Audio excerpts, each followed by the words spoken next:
চার ঘন্টার জটিল অস্ত্রোপচারের পর তানিয়া বৃষ্টির ব্রেন টিউমার অপসারণ করতে পেরেছেন ডাক্তাররা। তবে এখনও তার শঙ্কা কাটেনি, তানিয়া বৃষ্টির এখনও জ্ঞান ফেরেনি। ভিউয়ার্স, পুরো ভিডিওটি শুরু থেকে শেষ পর্যন্ত দেখে অবশ্যই আপনার মতামতটি জানিয়ে দিন। অভিনেত্রী তানিয়া বৃষ্টি ব্রেন টিউমারে আক্রান্ত। তার 4 ঘন্টার অস্ত্রোপচার সফলভাবে সম্পন্ন হয়েছে। বর্তমানে তিনি চিকিৎসকদের নিবিড় পর্যবেক্ষণে রয়েছেন। তবে এখন পর্যন্ত তানিয়া বৃষ্টির জ্ঞান ফেরেনি। নির্মাতা সকাল আহমেদ এই তথ্য নিশ্চিত করে বলেন, আল্লাহর রহমতে তানিয়া বৃষ্টির সার্জারি সফলতার সাথে সম্পন্ন হয়েছে। প্রায় 4 ঘন্টার অপারেশন শেষে টিউমার অপসারণ করা হয়। আগামী 24 ঘন্টা অবজারভেশনে থাকবে তানিয়া বৃষ্টি। পোস্ট অপারেটিভ অনেক জটিলতা থাকতে পারে, এজন্য এখনই শঙ্কামুক্ত বলা যাচ্ছে না।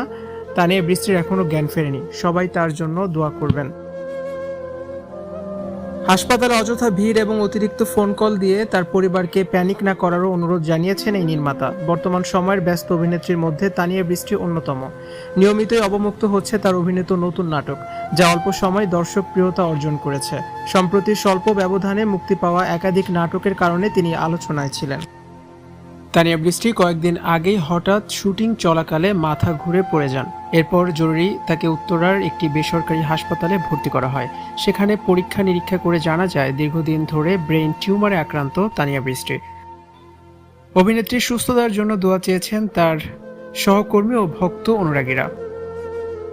2015 সালে আকরাম খানের পরিচালনায় নির্মিত চলচ্চিত্র ঘাসফুল ছবির মাধ্যমে বড় পর্দায় অভিষেক হয় তানিয়া বৃষ্টির।